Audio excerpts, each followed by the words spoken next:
ကမ္ဘာရှိကြဆုံးကုန်သွယ်မှုဆိုတာနဲ့တယောက်နဲ့တယောက်ပစ္စည်းလဲလှယ်နေကြတာကိုအရင်ဆုံးမြင်နေကြမှာပါဒီလိုပစ္စည်းလဲလှယ်လောက်တာကိုဘာသာ system လို့ခေါ်ပါတကယ်တော့ဘာသာ system ဆိုတာငွေကြေးကိုလုံးဝအသုံးမပြုပဲကုန်ပစ္စည်းနဲ့ဝန်ဆောင်မှုတွေကိုတိုက်ရိုက်လဲလှယ်တာပဲဖြစ်ပါရှေးရောက်မှတ်တမ်းတွေမှာတော့ရှေးဦးလူမျိုးစုတွေနဲ့ကြေးရွာလူအဖွဲ့အစည်းလေးတွေမှာကုန်ပစ္စည်းလဲလှယ်လောက်ကြတဲ့အခါမှာရိုးရိုးရှင်းရှင်းတာလီချိုးရလောက်ပဲလုပ်လို့ရှိပြီး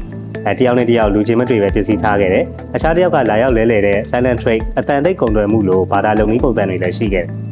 ဂရိလူမျိုးတမိုင်းနဲ့ပထဝီပညာရှင်ဟီရိုဒိုတဲတဲ့မှတ်တမ်းတွေမှာလည်းကားတစ်နဲ့အနောက်အာဖရိကလူမျိုးတွေကြားမှာဒီလိုနီးလန်းတွေနဲ့ပဲ trade လုပ်ခဲ့ကြအောင်ဖော်ပြထားတယ်ပေါ့နော် Neolithic era လို့ခေါ်တဲ့ကြောက်ခေတ်သစ်ရောက်ချိန်မှာတော့ပိုစနစ်ကျတဲ့ဘာသာ system ကကမ္ဘာအနှံ့မှာပေါ်ပေါက်လာခဲ့ပါBC 6000ခန်းကမက်ဆီပိုတေးမီးယားလယ်သမားတွေနဲ့လက်မှုပညာရှင်တွေကကောက်ပဲသီးနဲ့တရိတ်ဆန်နဲ့အုပ်ဖွဲ့တွေကိုအပြန်အလှန်လဲလှယ်ခဲ့ကြပါတယ်နောက်ပိုင်းမှာလည်း Phoenician နဲ့ Babylon ကုန်သည်တွေကပိုရှုပ်ထွေးတဲ့ exchange system တွေကိုဖန်တီးခဲ့ကြသေးတယ်အလဲခေတ်နဲ့နောက်ပိုင်း Egypt, Rome, China စတဲ့နိုင်ငံတွေမှာလည်းဘာသာ system ကိုစားကောက်ပဲသီးနဲ့ကျွဲနွားတို့လိုအဖိုးတန်ကုန်စည်တွေနဲ့လဲလှယ်ဖို့အတွက်တွဲဖက်အသုံးပြုခဲ့ကြပါသေးတယ်အရင်တော့စားအရန်တန်ဖိုးရှိတဲ့အတွက်ကြောင့်ရောမစစ်သားတွေကိုလာစာအနေနဲ့ပေးချေခဲ့ရလို့တော့သိရပါတယ်နောက်ပြီးတော့အင်္ဂလိပ်စကားလုံး salary ကလည်းစော့ကနေဆင်းသက်လာရလို့သိရပါတယ် BC 600စုခန်းလောက်မှာတော့လိုက်ဒီယာမြို့မှာပထမဆုံးဒင်္ဂါပြားတွေပေါ်ထွက်လာပေမဲ့ငွေကြေးရှားပါတဲ့နေရာတွေနဲ့လက်ဆောင်ပေးကမ်းတဲ့အကျင့်ရှိတဲ့လူပွဲစည်းမှာတော့ဘာသာ system ကဆက်ပြီးတော့ရှိနေတယ်ဖြစ်ပါတယ်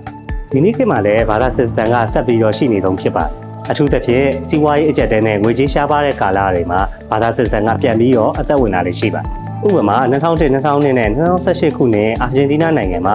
ငွေကြေးဖောင်းပွားမှုပြင်းထန်နေတဲ့အချိန်လူထောင်ပေါင်းများစွာက local ဘာသာ club တွေထဲဝင်ပြီးတော့ပစ္စည်းတွေအစားအသောက်တွေနဲ့ service တွေကိုလဲလှယ်ခဲ့ကြပါတယ်ယနေ့ခေတ်လိုမျိုးပြောရမယ်ဆိုလို့ရှိရင်တော့ Facebook group တွေကို join ပြီးတော့ပစ္စည်းတွေလဲကြတဲ့ပုံစံမျိုးပေါ့နော်2010ခုနှစ်ဗင်နီဇွဲလားနိုင်ငံမှာငွေကြေးတန်ဖိုးကျဆင်းမှုကြောင့်ခြေလက်ဒေသမှာရှိတဲ့တငါသည်တွေကဖမ်းမိတဲ့ငါးတွေကိုစားနပ်ရိက္ခာတွေနဲ့တိုက်ရိုက်လဲလှယ်ခဲ့ကြပါတယ်ဂရိနိုင်ငံမှာဆိုရင်လည်းငွေကြေးအကျပ်တဲ့ကာလအတွင်းဂရိက Volos မြို့မှာ TAM လို့ခေါ်တဲ့အစားထိုးငွေကြေးစနစ်ကိုအသုံးပြုခဲ့ကြပါတယ်ဒီအစားထိုးငွေကြေးစနစ်ကိုသုံးပြီးတော့ပဲခြေလိုက်ပညာတွေယောဂသင်တန်းတက်တာနဲ့ဒီအိမ်တွက်လိုအပ်တာတွေအတွက်အလဲလှယ်ပြုလုပ်ခဲ့ကြပါပြီးတော့ဒီ system ကိုလူပေါင်း1300လောက်ထိပါဝင်ခဲ့ကြတယ်လို့သိရပါတယ်2016ခုနှစ်ကအိန္ဒိယနိုင်ငံမှာအိန္ဒိယအစိုးရကငွေစက်ကူတချို့ကိုရုပ်သိမ်းလိုက်တဲ့အချိန်မှာတော့ကီယူလာပြည်နယ်မှာရှိတဲ့အချို့မျိုးနွယ်စုရွာတွေကထိခိုက်မှုမရှိခဲ့ပါဘာလို့လဲဆိုတော့သူတို့ကအရင်တည်းက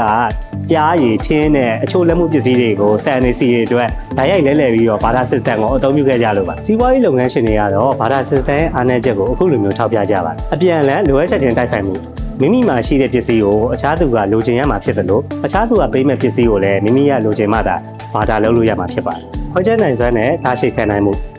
ကိုလဲလှယ်တဲ့ပစ္စည်းကတရိတ်ဆန်သို့မဟုတ်စားသောက်ကုန်ဖြစ်နေမယ်ဆိုလို့ရှိရင်အလဲလှယ်လုပ်တဲ့အခါမှာအသေးစိတ်ခွဲခြားစိတ်ကြရခက်တယ်လို့ကြာရှည်သိမ်းဆည်းထားဖို့လည်းခက်ပါတယ်တန်ဖိုးသတ်မှတ်ချက်ဘာသာ system မှာဆန်ထားတဲ့တန်ဖိုးမရှိတဲ့အတွက်ကြောင့်လဲလှယ်ပဲအချိန်တိုင်းမှာတန်ဖိုးညှိနှိုင်းရပါတယ်ဒါပေမဲ့ဒီလိုအခြေအနေတွေမှာတော့ဘာသာ system ကပြန်ပြီးတော့ရေးပါလာတတ်ပါတယ်နံပါတ်1စီးပွားရေးအကျပ်တဲ့သို့မဟုတ်ငွေကြေးရှားပါတဲ့အချိန်နံပါတ်2ရင်းနှီးတဲ့သူတွေကြားထဲမှာဆက်ဆက်ရေးပို့ပြီးခိုင်နှင်းစေဖို့နံပါတ်3စီးပွားရေးတစ်ခုမှာပိုရှန်နေတဲ့ကုန်ပစ္စည်းတွေကိုအသုံးချဖို့အတွက်ဒီချက်တွေပေါ်မှာမူတည်ပြီးတော့ပြန်ပြီးရေးပါလာတတ်ပါတယ်ဘာသာ system ဟာခေတ်သစ်ငွေကြေးစနစ်ရဲ့အဆင်ပြေချုံးမွေးမှုကိုမရှင်းနိုင်ပေမဲ့လည်းစီးပွားရေးမတည်ငြိမ်မှုတွေမှာတော့အရေးပါတဲ့ဘေးကင်းလုံခြုံမှုကိုရတစ်ခုဖြစ်တည်ရှိနေပါတယ်။ဒီပညာတိုးတက်လာမှုနဲ့အတူ online platform တွေကနေတစ်ဆင့်စနစ်ကျတဲ့ digital လဲလှယ်မှုပုံစံတွေအဖြစ်ဆက်လက်ဆင့်ကဲပြောင်းလဲနေဦးမှာပဲဖြစ်ပါတယ်။ဒါကတော့ဘာသာ system ရဲ့အကြောင်းပါ။